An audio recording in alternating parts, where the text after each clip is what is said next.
اللہ اللہ اللہ۔ حضرت انس بن مالک رضی اللہ تعالیٰ عنہ فرماتے ہیں بڑی اہم میٹنگ جاری تھی، اہم میٹنگ۔ ایک پگلی بی بی آ گئی، دیوانی، پاگل، آ کے حضور کے سامنے کھڑی ہو گئی۔ میٹنگ جاری تھی۔ پاگلوں کو صرف ان کی اماں ٹائم دیتی ہے، اس کے علاوہ نہیں کو ٹائم دیتا۔ میں نے دیکھا ہے ماں اب نارمل بچے کو بھی کئی کئی گھنٹے سنبھالتی ہے، بلکہ زندگی اس کے ساتھ بتا دیتی ہے۔ 22 سال کے بچے کے پیمپر اماں بدلتی ہے، سوائے ماں کے، اور وہ بھی اللہ اگر توفیق دے تو، ورنہ کوئی قریب نہیں آتا۔ ایک اب نارمل بی بی، تھوڑا سوچئے گا، افسانہ نہیں سنا رہا، یہ افسانہ نگاری نہیں ہے، یہ وہ رنگ ہے جس کا سورج بھی گواہ ہے، جس کا چاند بھی گواہ ہے، جس کی یہ دھرتی گواہ ہے، آسمان گواہ ہے۔ یہ وہ انداز ہے، اور یہ اس پر ٹائم نہیں لگا، صرف 23 سالوں میں ہر چیز بدل کے رہ گئی۔ محبوب رحمت صلی اللہ تعالی علیہ وسلم کے سامنے پگلی عورت، پھر ذہن پہ زور دینا۔ دیکھا ہے کبھی پاگلوں کو ٹائم دیتا؟ حضرت انس بن مالک رضی اللہ تعالیٰ عنہ کہتے ہیں پاگل بی بی آ کے کھڑی ہوئی، کہنے لگے یا رسول اللہ مجھے کوئی کام ہے۔ ڈھیروں لوگ بیٹھے تھے حضور کی بارگاہ میں، محبوب نے توجہ فرمائی، فرمایا کیا کام ہے؟ کہتے ہیں حضور نے کہا ہی تھا کیا کام ہے کہ اس کے قبیلے والے لوگ بول پڑے، کہنے لگے یا رسول اللہ یہ تو پگلی ہے، دیوانی ہے، ایسے ہی کرتی رہتی ہے، چھوڑے۔ کوئی ایسے غیر جو ہے وہ لفظ بھی نہیں تھے غیر محفوظ، حضور ایسے ہی کرتی رہتی ہے، دیوانی ہے۔ لیکن جناب انس بن مالک کہتے ہیں حضور علیہ السلام کو یہ لفظ اتنے برے لگے کہ میں نے چہرے پر آثار غضب دیکھے۔ محبوب کریم فرمانے لگے خاموش ہو جاؤ، تم سے بات کر رہی ہے کہ مجھ سے کر رہی ہے؟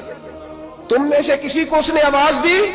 میرے پاس آئی ہے، لے کے پہلو میں غم امت نادار آئے، اور امتی امتی کہتے ہوئے سرکار آئے۔ فرش والوں کے مقدر کا ستارہ چمکا، شور اٹھا کے غریبوں کے طرفدار آئے۔ نبی کریم علیہ السلام نے فرمایا تم سے بات کر رہی ہے کہ میرے ساتھ کر رہی ہے؟ یا رسول اللہ بات تو آپ کے ساتھ، میں چپ کرو، پھر جواب میں دوں گا۔ محبوب علیہ السلام اٹھ کے کھڑے ہوئے، فرمایا کیا بات ہے؟ کرو، پگلی ہے، زمانہ کہتا ہے پاگل ہے، کیا بات ہے؟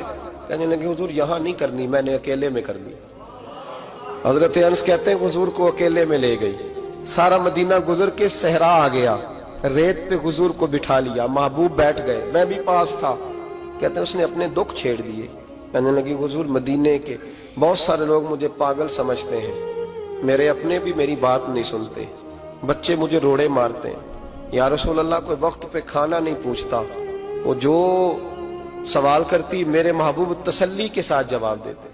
کہتے ہیں یہ واحد بی بی تھی جو حضور کو باتوں میں ٹوک بھی لیتی، پگلی تھی نا بیچاری، ٹوک بھی لیتی حضور کو۔ کہتے ہیں حضور اس کو کہتے کوئی بات نہیں، کھانا جب بھی کھانا ہوا میرے پاس آ جانا، میں گھر والوں کو سمجھا دوں گا، اصل میں نادان ہے انہیں بات کی سمجھ۔ کہتے ہیں دیر تک حضرت انس بن مالک کہتے ہیں میری بھی سوچ پرواز کر رہی تھی، میں کبھی کہیں جاتا کبھی کہیں جاتا، ایسا کوئی محبوب کہیں ہوگا نہ کہیں ہے، بیٹھا ہے چٹائی پہ مگر عرش نشی ہے۔ کہتے ہیں دیر تک وہ خاتون باتیں کرتی رہی، اور ایسی ایسی عجیب بات کرتی جو شاید کوئی نہ سن پائے، حضور سنتے بھی، تسلی بخش جواب بھی دیتے، اپنی مرضی سے اٹھی، اور حضور سے کیا کہتی ہے؟ کہتی ہے میں اب تھک گئی ہوں، آپ جائیے، میں تھک گئی ہوں، آپ جائیے۔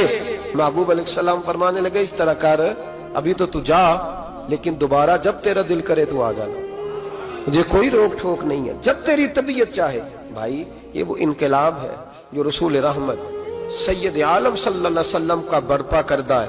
حضور نے آنے والے کی نفسیات پہ ہاتھ رکھا، آنے والے کی نفسیات کو سمجھا، حضور نے لوگوں کو دوائی ان کے مرض کے مطابق دی، اس لیے کہ دنیا کے امراض کو جتنا رحمت للعالمین نبی جانتے اتنا کوئی جان نہیں سکتا۔